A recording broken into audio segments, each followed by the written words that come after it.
The movie starts with somber music playing as we get shots of what is meant to be New York and its residents. Interesting at first, but far too drawn out by the end of it. We submerge underwater and surface at Crystal Lake.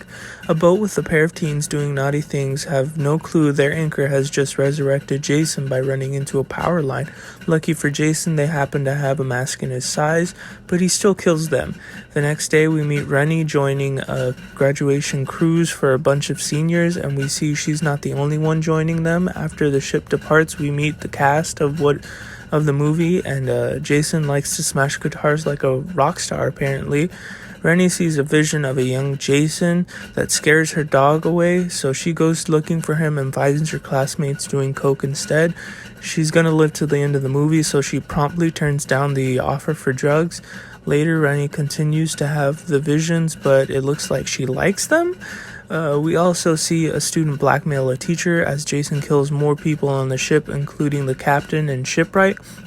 After finding the body, Rennie and Sean warn the ship and try the Coast Guard, but the signal is lost before they're able. It looks like they paid for a good band because there was a panic at the disco, and Jason can teleport now, apparently.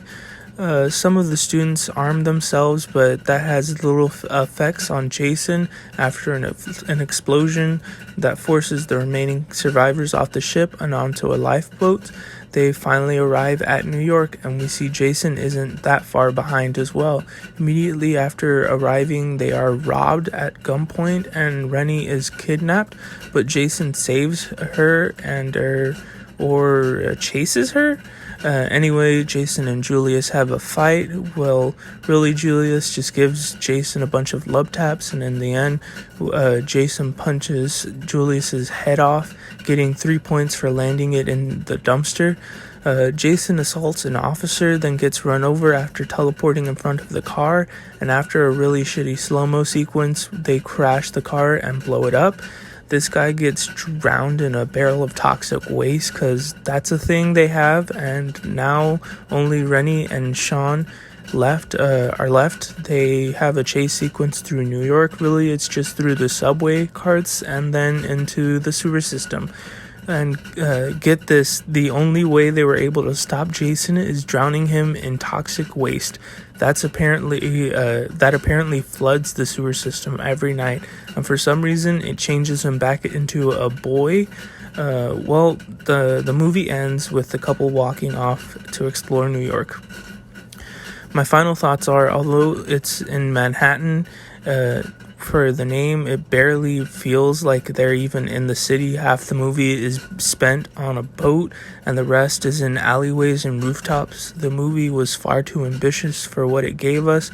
There's a few good kills thrown in, but for the most part, there isn't much else. For the first couple of viewings, it's pretty good, but the more you watch it, the less it offers you. I feel if they could have made this in a modern times now and make it take place in LA and just throw in a bunch of SJWs, it could be fun to watch if done right. But that being said, I wouldn't want the by the numbers films. It needs to be innovative in some form. That's actually what makes a big difference. That's where this movie failed. They had a great idea, but over time it was molded into the same Frankenstein frame we've seen in previous films. It mostly doesn't show blood, and the ending doesn't make any sense for me personally. I feel they needed some way to stop Jason permanently and threw in the toxic waste and called it a day.